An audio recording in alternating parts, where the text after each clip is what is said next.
gravar os 3 comentários no mesmo vídeo, tá bom? Vamos lá. 3, 2, 1, valendo.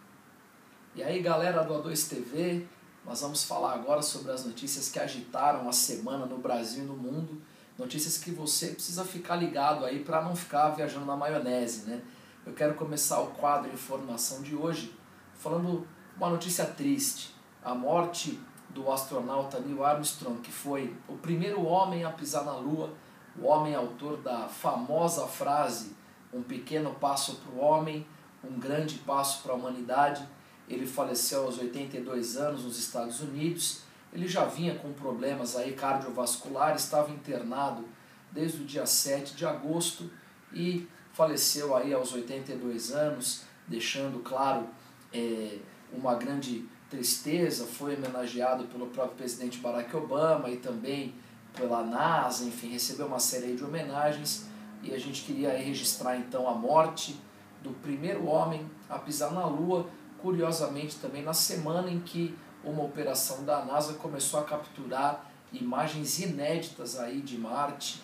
Então, curiosamente, aí na mesma semana em que o homem, a máquina, chega a Marte, o primeiro homem a pisar na Lua também nos deixou.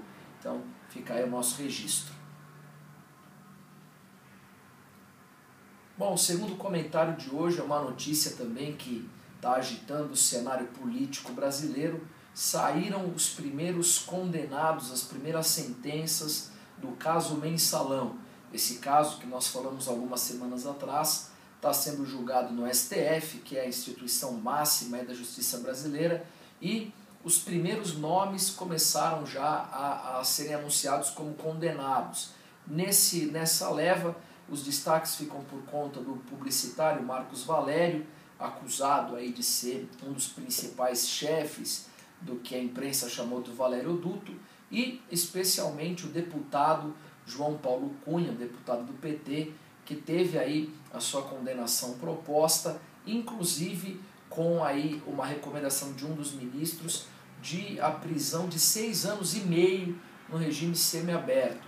Uma situação bastante complicada para o João Paulo Cunha, que é um dos candidatos à prefeitura de Osasco e que agora fica numa situação bastante difícil, inclusive com a possibilidade de, ao término do julgamento no STF, ele ficar com seus direitos políticos cassados até 2022. Então, uma situação bastante crítica, e ainda há outros nomes a serem julgados. O caso mais aguardado aí é do José Dirceu, que era o ministro da Casa Civil, que também vai entrar nos julgamentos aí nas próximas pautas. Então vale a galera ficar de olho, porque como a gente tem alertado aqui, o caso Mensalão é o caso de maior repercussão da política nacional. Então fique ligado aí para você também saber o que está acontecendo nesse momento histórico do Brasil. E para fechar o nosso quadro dessa semana, eu quero falar aí sobre uma decisão anunciada na última quarta-feira pelo ministro da Fazenda, Guido Mantega, em acordo, claro, com a presidenta Dilma Rousseff. O governo decidiu prorrogar o IPI dos automóveis, o IPI reduzido. Havia uma grande discussão entre as montadoras, um certo sentimento de que o governo não prorrogaria, como a gente falou na semana passada, mas o governo decidiu dar aí uma colher de chá e prorrogou o desconto do imposto até o mês de outubro. Então, uma medida de tiro curto, porém que deve dar uma saúde muito forte aí para o setor. Eu andei conversando com alguns especialistas do mercado e entre eles a expectativa é que, por conta dessa redução, mais 200 mil veículos sejam vendidos além daquilo que estava sendo projetado. Até o fim do ano, então, as vendas de automóveis no Brasil devem crescer até 11,5% frente a 2011, o que é um resultado gigantesco para um ano difícil, um ano de crise, como nós temos enfrentado aí no Brasil e no mundo.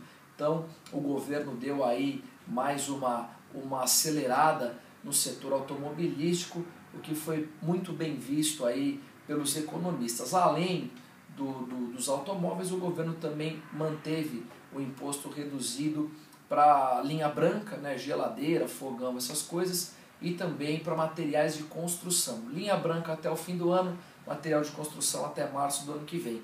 é o governo fazendo de tudo para que a crise não se estabeleça no Brasil. Precisa ver se isso vai dar certo.